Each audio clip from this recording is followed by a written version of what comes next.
I started to realize is that my highest margin deals were coming from SEO. Hmm. So that's the other thing that you have to say, okay, well, if this is the most efficient way to get me in front of my target audience, well, how do I get more leads? How do I And scale it? how do you scale it? Yeah, and that's one of the challenges with SEO is it's kind of mystical, and it's well, I hire somebody to do SEO, but if I'm not getting results, well, what's the problem?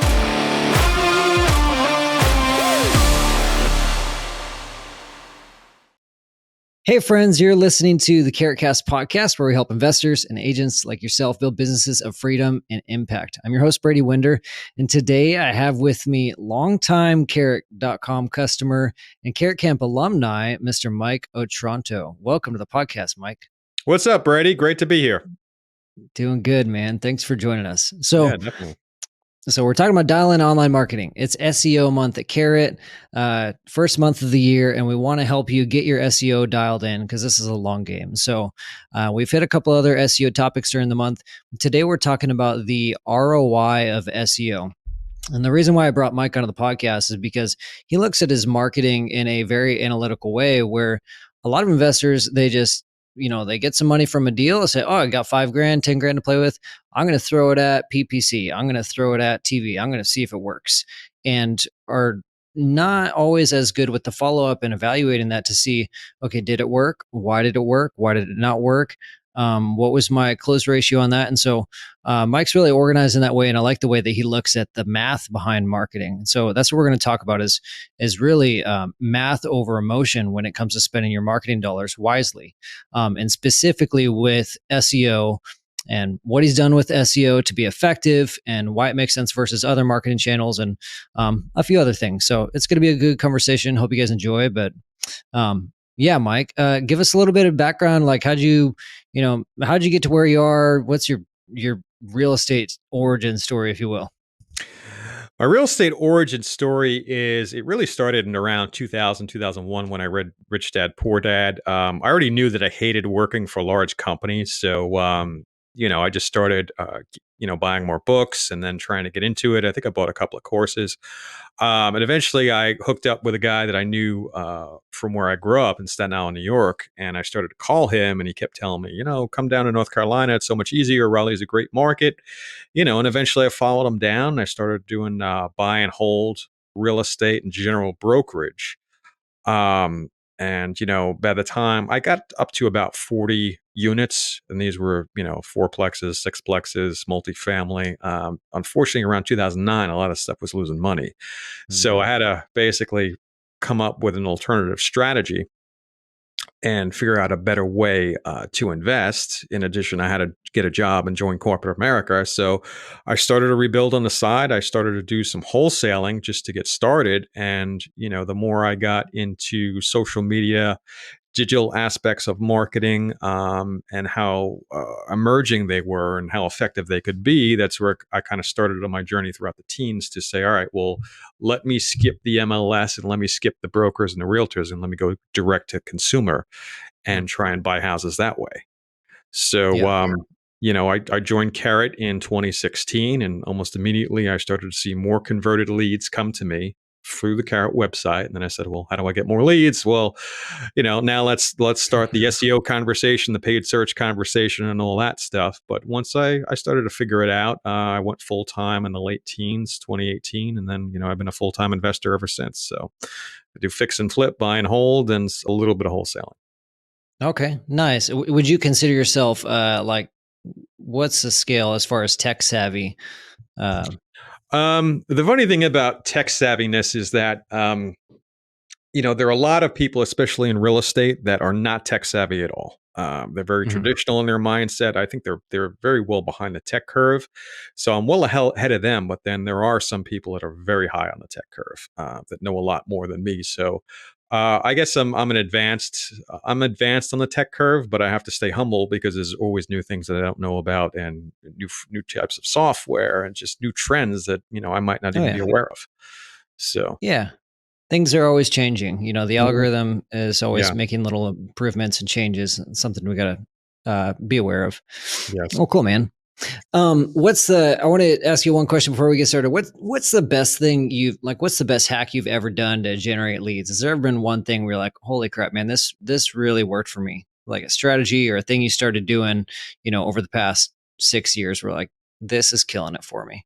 I would say the website, and I would say a Carrot website. I've been it's rare for me to find a brand that I believe in so much that I would stay with it for, I mean, Carrot is what, 8 years now, 7 years. And the thing is that with the Carrot website, it's designed for real estate investors to convert leads. That's what it's for. Um, a lot of other agents that will, once I start talking to them and they visit my website, they're like, "Oh, is this your website?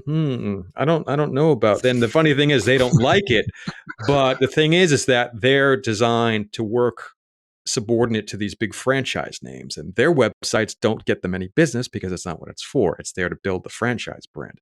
My Mm, business is designed to get me in front of my customers directly and buy houses directly from mm, them. That's its purpose. That's what it's for. So I'm not interested in subjectivity of I want green here, red here, what converts, what builds authority in my local market, what allows me to provide tangible evidence that I'm a trustworthy business person, and will allow me to buy houses directly from my customers. And that's its purpose, and it does that one thing very well. Interesting. I promise I genuinely wasn't teeing that up to say, let me get you to say something good about Carrot, but I appreciate it. That's, Mhm. thank you for that. Sure. It's interesting, especially looking at agent websites. It's like, I never thought about that. It's building Mhm. a commercial brand versus your local Yes. brand. Yes. Yeah. And there's a difference. There's a big difference. Yeah. Well, let's talk about ROI marketing. So, tell me about kind of just first holistically your approach to marketing and how do you decide which channels to go with? Like, how do you measure the effectiveness of your marketing and hopefully not lose tons of money? Since I do have a background in corporate sales, I did learn that they want to look at their salespeople, see how productive they are, and say, all right, well, how many leads did you get, or how many calls did you make? How many? Now, there's an intermediary there. How many opportunities did you have, and out of those opportunities, how many of those did you convert? So you have Mm, kind of three pieces of data using addition and division to come up with some percentages. But I started measuring things like even my bandit signs in the early teens. I would say, all right, well, how many signs did I put out this month? Did I put out 100 signs? Okay, well, how many calls did I get? Well, I got 30 calls. All right, well, out of all those calls, how many of them were actual leads? And then you start coming up with numbers like 5 and 6 or 7. And then out of all those leads, how many deals did I get? And then you would get like 1 or 2, and it was every other month. It wasn't quite as consistent. And what I started to learn is that when the bulk of the calls that I'm getting are people complaining about the signs, I have to conclude that that is not the most effective way to get in front of my target market. mm, So when you start doing things like direct mail, I would say, all right, well, how many pieces did I send out? How many calls did I get? And I would notice this real volatility in the amount of calls that I would get versus leads, because a lot of people would call up to complain about the fact that I sent them a letter. And I'm like, this mhm. is not who I want to talk to. But sometimes I would get deals from it. So what I started to notice with people that found my website organically, especially in the beginning when I was doing my SEO and it was starting to gain momentum in the late teens, I started to notice that I didn't have to do a lot of selling and a lot of negotiating. They wanted someone that they knew and they trusted. Money was not the most important thing for them. They just wanted a very smooth, easy transaction. And that allowed me to provide service in exchange for a discount where everyone was happy. I got my profit, they got their smooth, easy transaction. And I mean, it was just easier. Yeah. So, at the end of, let's say a year, I'll say, well, how many leads did I get for the year? Well, um, all those leads did come to me from my website, but how did they come to my website? Did they get a postcard from me? Did they come via paid search, or did they come via SEO? Mm, Now, in the last couple of years, Carrot started tracking the source. You'll see either Google search, you'll see sometimes Bing or DuckDuckGo, and you also see paid search campaign. So that allows me to delineate delineate by channel. Is it paid search, mhm. or I use the category organic, because whether or not they came via Bing, Google, or DuckDuckGo, I'm not as concerned with that. I'm more concerned with SEO or paid search, because how do I most efficiently allocate my marketing dollars based on channel? Hmm. So, Exactly. It's more than just online. yeah. Yeah. Well, and I like how you mentioned it's not just the how many deals did I close from this channel, but it's like how much time did that take me? Like where Mhm. there's this underlying sense of like where's my energy and my time going? Do I Yes. even if I am closing a bunch of deals from just for example direct mail or cold calling, it's like do I really want to spend if it's working that much time addressing the people that want my sign out of their yard or business? Mhm. you know. Hmm. Yeah. And the way I look at it is, well, you take your total spend for the period, which is usually a year, but I'll also do it by quarter. Then take how many leads you got, and then got how many deals you closed. So you take your total Hmm. spend divided by the amount of leads, and that'll give you a cost per lead. And also, you want to get, well, what does my cost per lead really need to be efficient? Um, I also look at the amount of deals I close. So how many leads do I need to close one deal? So that's really a conversion rate, is really what that is. Right. And then I'll measure something else called a cost per deal. What did it cost me to close this deal? Hmm. Now, at the best of the best from SEO, I think it was about $1,000 to $1,500 cost per deal. And when I compare that alongside paid search has always been higher. Anywhere from 2,500 to 7,000, just depending. I mean, there's a lot of variables there, but what really dawned on me is, well, so I will buy houses from wholesalers. I will do that. But Yeah. what's my average assignment fee? You're looking at least Yeah, 10 I was grand. gonna say, what's your average profit per deal? So, I mean, Yeah. even if paid search is costing me 6,600, I mean, I have to say to myself, well, how many wholesalers out there are satisfied with $6,600? Mhm. Therefore, my direct marketing endeavors are more efficient. So what's your, like in our marketing for Carrot, we're usually looking to get a 4 to 5, we call LTV to CAC, lifetime value of a Mhm, customer to customer acquisition cost. Anyways, don't want to mhm. get too deep here, but it's a 4 to 1 return on your ad spend. Yeah. Or more. That's kind of the minimum. So you're looking at like 2 to 1, 2 to 4 to 1 at least. That seems to be your Mhm. range. Like two to Yeah. one is acceptable, but 4 to 1, you can usually predictably pull out for SEO leads. If you're talking like maybe $2,500 or so, 2,500 put into the SEO efforts, and then a $10,000 assignment fee. Is that about right?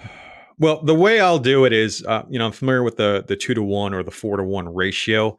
Um, when I really started to compile the data and I started to see things how SEO always year after year would beat out um, the other channels based on, let's say, conversion rate. So last year I converted 1 out of 7.25 leads. So that's a very high Hmm. conversion rate. Um, and when I look at my cost per lead, it's always been under $300 in the SEO world. The other thing is the cost per deal was about $1,000, $1,500, depending on the vendor that you use. It could be upwards of $2,000. But the other thing that really stood out to me was my highest margin deals. For example, this year I closed out a flip where at closing I got $272,000 back, and Trevor was nice enough to have me Sheesh. jump on the Carrot Cast. Not this is the Carrot Cast, but the annual summit, the Carrot Oh Summit. I yeah. jumped on Uh-huh. the end, and because what happened was when I got I sent him something via Instagram and I said, "Hey, check this out. This was an SEO lead. I'm happy to Oh, brag about okay. this." It's coming back to me now. I'm Yeah, I remembering. sent Yeah, it to yeah. him. He's like, yeah, come on, tell us about it. And I told him about it, and it's like this great deal. She was happy with the $275,000 purchase price. I put 150 into it, and my net was about 150. And since I funded the repairs, I got about $272,000 back at closing because I sold it at 651. Now, the person that I Sheesh. bought it from, she knew that I sold it for $650,000 because I let her tour the property once I was done with it, and she was perfectly happy. So, the other thing that I started to realize is that my highest margin deals were coming from SEO. Hmm. So that's the other thing that you have to say, okay, well, if this is the most efficient way to get me in front of my target audience, well, how do I get more leads? Right. How do I And scale it? how do you scale it? Yeah, and that's one of the challenges with SEO is it's kind of mystical, and it's well, I hire somebody to do SEO, but if I'm not getting results, well, what's the problem? Is Yeah. there? So I want to touch on that in a second. Yeah. We'll talk about outsourcing. One thing I want to touch on though is before the podcast, we were talking about what's your spend like per marketing channel. Would you mind sharing what, the breakdown 2021, where your money was going so Yeah. people can get context? 2021, I was doing about $1,000 a month in SEO. Toward the end of the year, I did bump it to 1,500. With paid search, I was doing about 3,000 a month, 2,500, $3,000 a month in spend. Mhm. Now, the interesting thing in early 2021, the results they weren't that great, and I was trying to figure out why. And part of it was, we had record low inventory. I mean, there was almost no houses on the market. But what I was able to determine by looking at some KPIs is that I needed new people. I needed a new SEO company, and I needed a new paid search guy. And that's what I needed to get better results. Um, and these very simple cost per lead, cost per deal, and conversion ratio is really what I used Yeah, to and come you up with wouldn't have the known information. that had you not been tracking. Correct. What were your close ratios like on SEO versus PPC versus direct mail? Do you know that? Yeah, my close ratio was 1 in 7.25 on SEO, and then it was 1 in 12 on paid search. Hmm. Um, I think direct mail was like, I spent 40, like 30, 10 40? grand and I got one deal. So I mean, it kind of didn't make that much sense. And there's a concept that is used on the Carrot website about evergreen marketing versus hamster wheel. The reason why I Mhm. like the hamster wheel analogy is because the thing about direct mail is you're constantly pulling lists, you're constantly going through data. There's skip tracing. You actually have to select the type of piece that you're going to send out.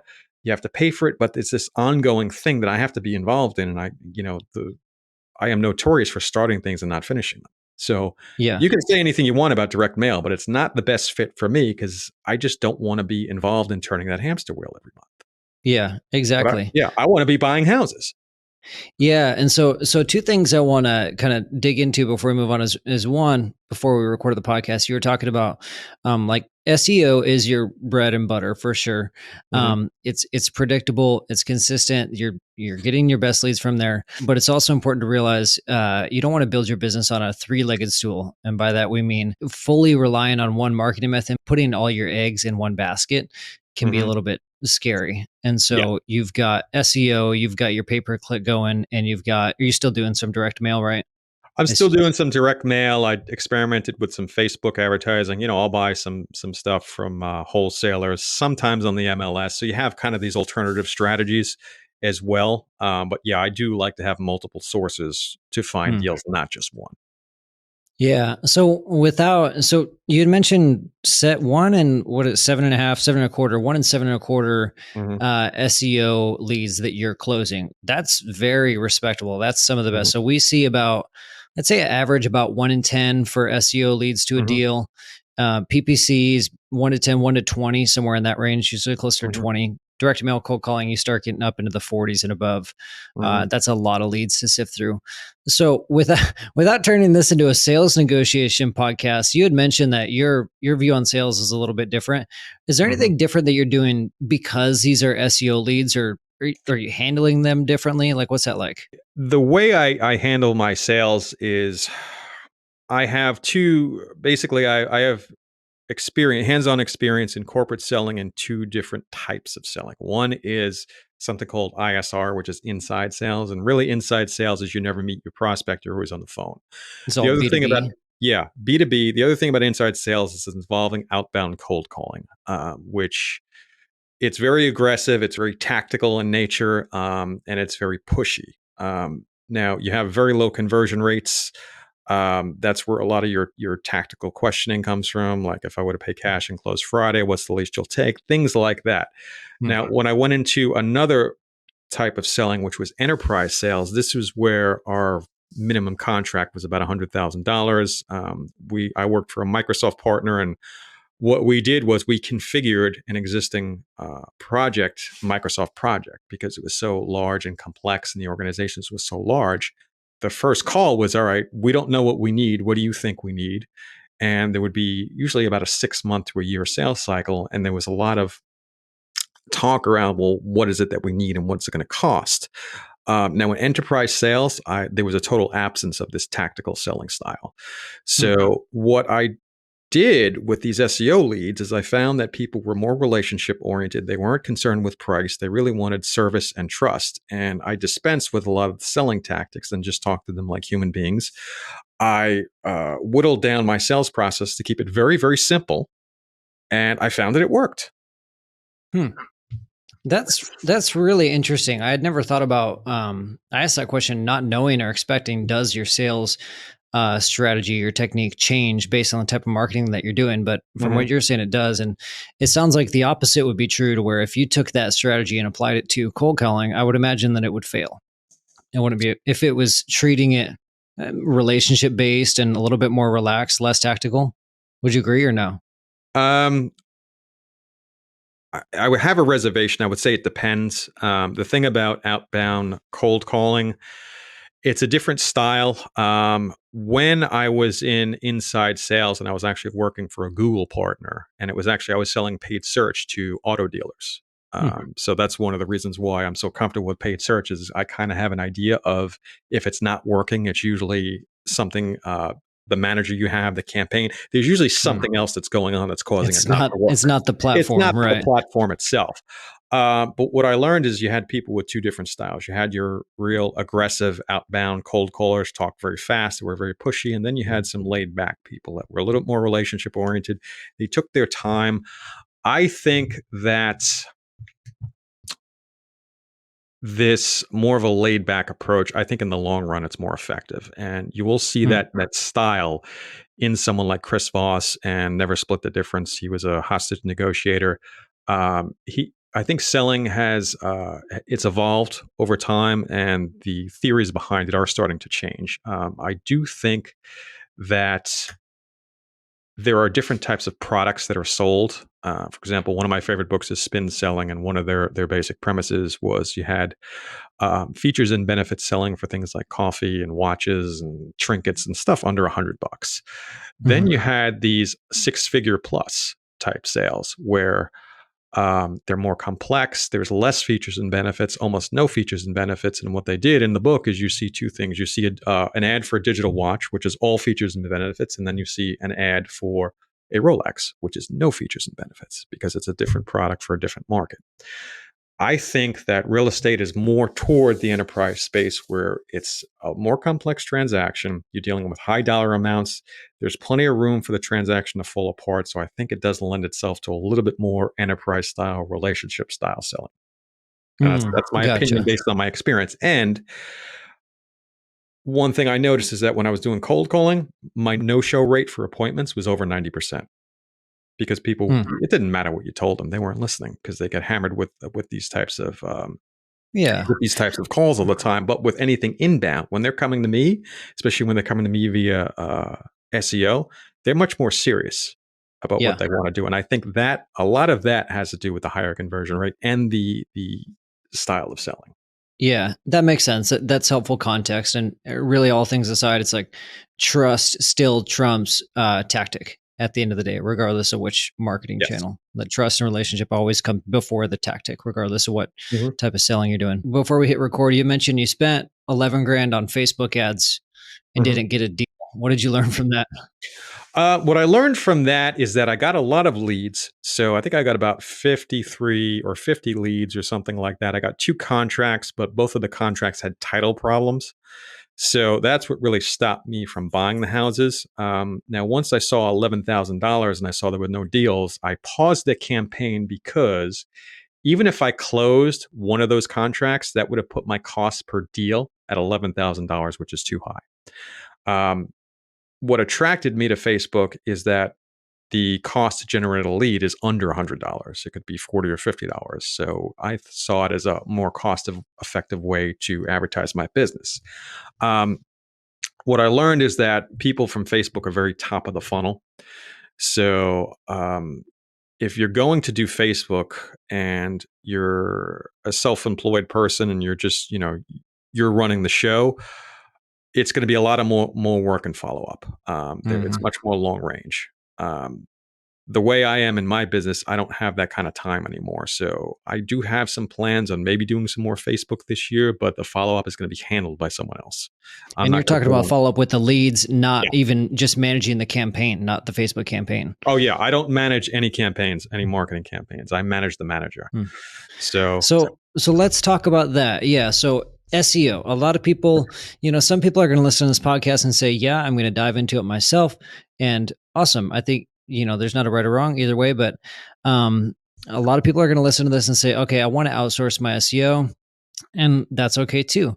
But the most important thing is to understand the marketing channel, the marketing platform enough to know how to manage the manager before you mhm, start spending money.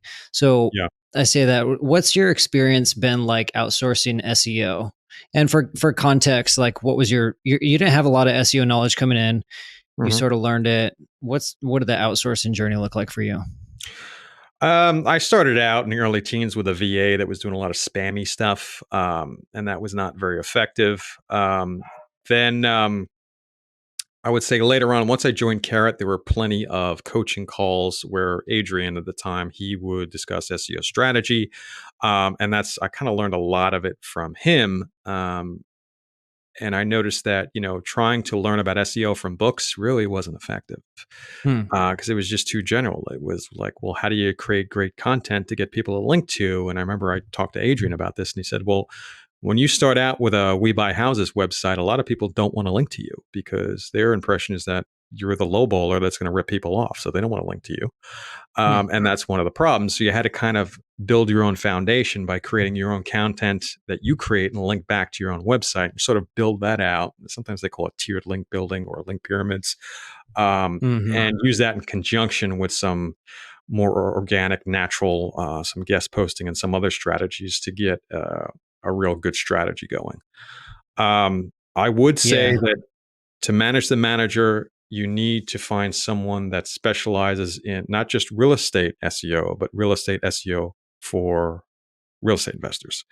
Hmm. The problem is, since our industry is very traditionally minded and wants to do networking and postcards and word of mouth and all that stuff, our industry is not spending money on SEO. So there's not a lot of incentive for an SEO to focus on our industry. The people that are spending the money on SEO are e-commerce websites. So a lot of the companies out there their main focus is e-commerce. So you had someone like Adrian who was a wholesaler and had some buy and hold properties, and he did all his own SEO, and then gradually he developed an SEO company on the side. Generally speaking, those are the people that you need, but they are very difficult to find. They're the unicorns. Yeah. Um, so you mentioned that you hired a VA and they Mhm. were doing some spammy stuff. Did you know it was spammy at the time, or was it like then you learned something from Adrian? You're like, oh, that stuff wasn't working. Yeah, it wasn't working at the time, and I think I had talked to someone else that was in the SEO world, and when he started to look at the reports, he said, "Yeah, this is spammy." And the other thing is he was using a lot of the tactics that were used in the 2000s when you could kind of stuff keywords and just like buy a domain and then point it back to your domain kind of thing. Yeah, And yeah. then just put respin content. And it was just the craftsmanship wasn't very good. Yeah, we talked about that on a podcast earlier Yeah. this month with Brian, where it's like Google over the years, thankfully, has made it harder to gamify it. Yeah. It's harder to gamify SEO, and it's becoming more human, more natural. Hmm. Um, So you had mentioned that you were spending about 1,000 on SEO, and then you'd bumped it up to 1,500. What's that? What does that mean? Like, what are you getting for that money? What's the work involved? How does that change? You're building links. So really what you're doing is, well, there's two things with SEO. There's on page and then there's off page. A lot of SEO companies will not touch on page. Um, and on page is really going to be the copy and what keyword density you have on your page is relevant to what the person is typing in. So, Interesting. You said a lot of SEO companies won't touch your on page. correct. That's They that's in just my want to do opinion. backlink building. Mhm. Hmm. And it might be a liability thing, like once you start touching someone's website, is it going to break? And you'd be surprised Yeah. how many SEOs that did do on page. They said, "Oh, you work with Carrot? Well, who owns the website? Well, they own it. What happens if they go out of business? What happens if this? And I'm like, dude, just do it. What's the problem? I'm like, I already had a website. Then I'm the one that's responsible for the plugins and when things break, and I don't want to be responsible for that stuff. That's a bigger Carrot risk handles than that. Yeah. right. That's a bigger risk than wondering about what if Carrot, is what if it's a lot to manage. Yeah, and that's why a lot of investors throw their hands up because they're like, "Hey, I'm not an SEO guy. What's the problem? Get it done." And then they're $5,000, $10,000 in the hole, and they have nothing to show for it. I kind of understand it. So Yeah. one of the reasons why, due to the many algorithm updates that we've seen over the last couple of years, I've always stuck with SEO because the results were always there. I could always look back and say, "What are my best deals?" As they came to my website through SEO, they're the highest margins, the best conversion rates. Therefore, this is a good channel. How do we get the best results possible at the lowest cost possible? Hmm. But you would ask me a question. I think I digressed a little bit. Manage the Yeah. manager off page. Okay. So with link building, really what it's doing is someone's writing an article and they're have a link and they're pointing to your website. So the Yeah. way it was described to me is like picture link building like a soccer game where there's a bunch of players passing around a ball, and every time a player gets a pass to them, that's like a link. It's a pointer saying this guy knows what he's doing. With Google, the way it was explained, and there's been a lot of changes, is it used to be, well, the person that's the most authoritative is the person that gets the most passes. And it used to be in the early days of the search engines in the late 90s, when you typed in something and you got a bunch of search results, you had to scroll back to page 2 and 3 to figure out what you were looking for. And the search results were garbage. So one of the things about PageRank, as it was explained to me, is that Google started to look, well, let's not concentrate on who's getting the most passes. Not only who is getting the most passes, but who are they passing the ball to? So who are the best players passing the ball to? And then you started to look at things in a little bit different light. So to bring that back, I mean, to get a backlink from like a local news website or a university, those have a lot of authority. Those are very valuable. They're also very difficult to get. Yeah. And that in lines, that's where the art form comes in, is how do you get the most valuable backlinks The highest naturally. value. Yeah. And because the thing is, you could either buy it outright or you could hire somebody to go and ask for a backlink, but either way it costs money. Mhm. So the question is, how do you do this without spending $10,000 a month? Yeah. So Yeah. therein lies Exactly. some of the Yeah. problem. You have to hire someone that knows what they're doing, can do it affordably, and knows how to do it for our industry specifically.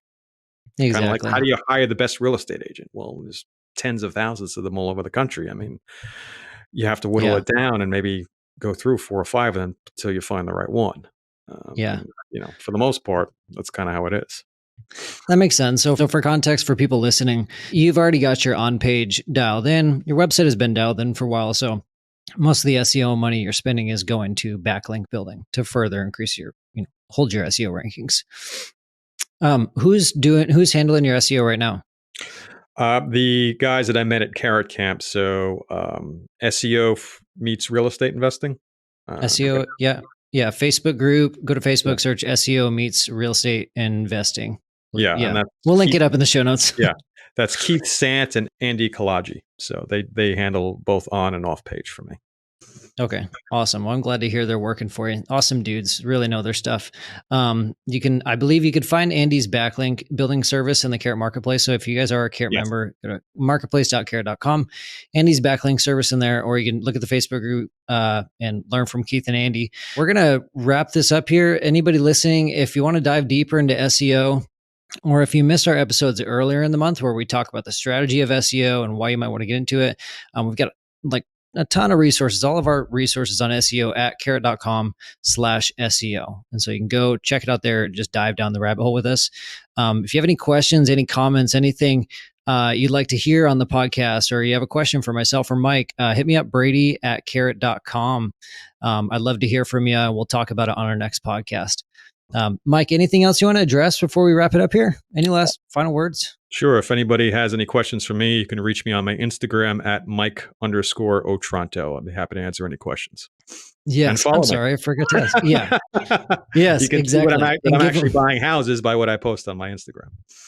Yeah. And give Mike a backlink as a thank you for listening to this episode. Sure. All right. Well, thank you, Mike. Appreciate the conversation. It's been good. Everybody, thank you for watching. Thank you for listening. And we will see you next week.